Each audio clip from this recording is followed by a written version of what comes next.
You got people like this around you. Country's full of them now. People walking around all day long, every minute of the day, worried about everything. Worried about the air, worried about the water, worried about the soil. Worried about insecticides, pesticides, food additives, carcinogens. Worried about radon gas, worried about asbestos. Worried about saving endangered species. Let me tell you about endangered species, all right?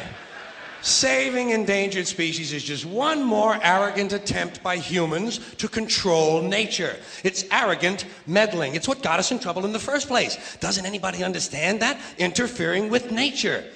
Over 90%, way over 90% of all the species that have ever lived on this planet, are gone. They're extinct. We didn't kill them all. They just disappeared. That's what nature does. They disappear these days at the rate of 25 a day. And I mean regardless of our behavior. Irrespective of how we act on this planet, 25 species that were here today will be gone tomorrow. Let them go gracefully. Leave nature alone. Haven't we done enough? We're so self-important. So self-important. Everybody's going to save something now. Save the trees, save the bees, save the whales, save those snails. And the greatest arrogance of all, save the planet. What? Are these fucking people kidding me? Save the planet? We don't even know how to take care of ourselves yet. We haven't learned how to care for one another. We're gonna save the fucking planet? I'm getting tired of that shit. Tired of that shit. Tired.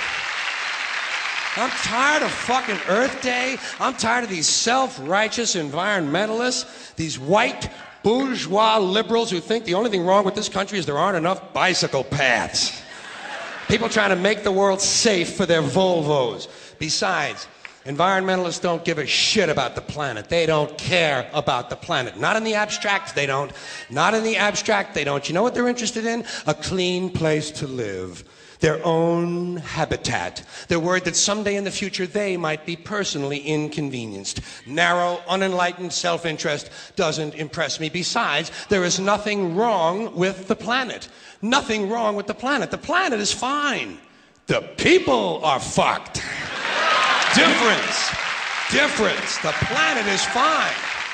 Compared to the people, the planet is doing great. Been here 4.5 billion years. Did you ever think about the arithmetic? Planet has been here 4.5 billion years. We've been here, what, 100,000? Maybe 200,000? And we've only been engaged in heavy industry for a little over 200 years. 200 years versus 4.5 billion. And we have the conceit to think that somehow we're a threat?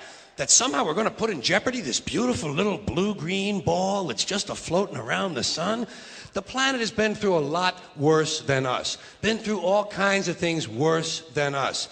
Been through earthquakes, volcanoes, plate tectonics, continental drift, solar flares, sunspots, magnetic storms, the magnetic reversal of the poles, hundreds of thousands of years of bombardment by comets and asteroids and meteors, worldwide floods, tidal waves, worldwide fires, erosion, cosmic rays, recurring ice ages, and we think some plastic bags and some aluminum cans are going to make a difference? The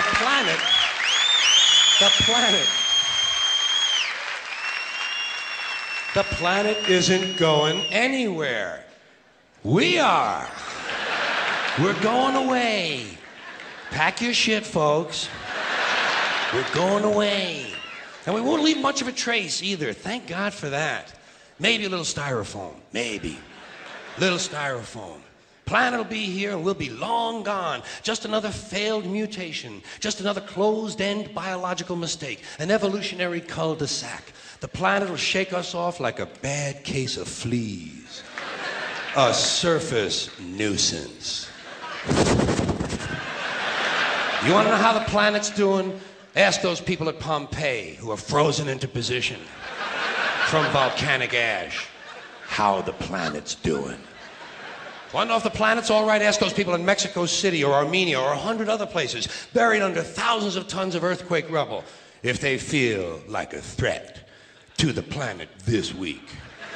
How about those people in Kilauea, Hawaii who build their homes right next to an active volcano and then wonder why they have lava in the living room?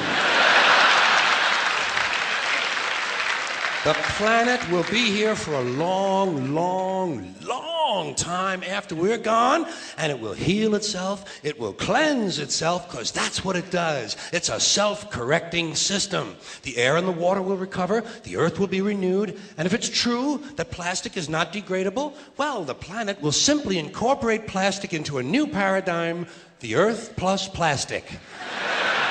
The earth doesn't share our prejudice towards plastic. Plastic came out of the earth. The earth probably sees plastic as just another one of its children. Could be the only reason the earth allowed us to be spawned from it in the first place. It wanted plastic for itself. Didn't know how to make it. Needed us. Could be the answer to our age-old philosophical question, why are we here? Plastic. Assholes. So, the plastic is here, our job is done, we can be phased out now, and I think that's really started already, don't you? I mean, to be fair, the planet probably sees us as a mild threat, something to be dealt with, and I'm sure the planet will defend itself in the manner of a large organism, like a beehive or an ant colony can muster a defense. I'm sure the planet will think of something. What would you do if you were the planet trying to defend against this pesky, troublesome species? Let's see, what might... viruses. Viruses might be good. They seem vulnerable to viruses. And viruses are tricky, always mutating and forming new strains whenever a vaccine is developed. Perhaps this first virus could be one that compromises the immune system of these creatures. Perhaps a human immunodeficiency virus, making them vulnerable to all sorts of other diseases and infections that might come along. And maybe it could be spread sexually, making them a little reluctant to engage in the act of reproduction. Well, that's a poetic note. And it's a start. And I can dream, can't I? See, I don't worry about the little things. Bees, trees, whales, snails. I think we're part of a greater wisdom than we will ever understand. A higher order. Call it what you want. Know what I call it? The big electron. The big electron. Whoa. Whoa. Whoa. It doesn't punish. It doesn't reward. It doesn't judge at all. It just is. And so are we. For a little while. Thanks for being here with me for a little while tonight. Thank you. Thank you very much.